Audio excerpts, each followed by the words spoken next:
the Holy Spirit whispered to me one day and he's like, bro, this is still pornography. The burden you're carrying, the way that you're living your life, trudging the ground through this yoke, it's bearing you down. Yeah. This coping mechanism is actually destroying you. And I can confess as well, I've talked to my wife about this, because I have a certain level of like angst with pornography, because I used to wrestle with pornography as well.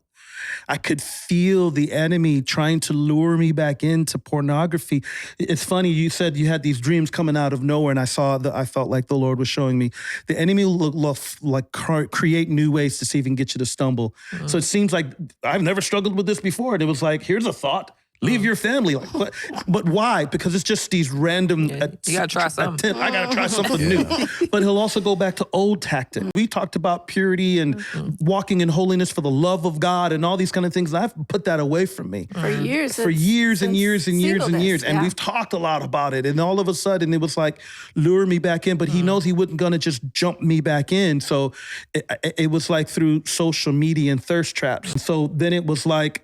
You mentioned how girls read the erotica. Right. Well, I started reading. You please your spouse better, right? Now you're like going into articles. It went into articles to like stories to erotica. And then the Holy Spirit whispered to me one day and he's like, bro, this is still pornography. It's literary. This is literature. This is pornography, like written porn. Like that's what pornography actually means.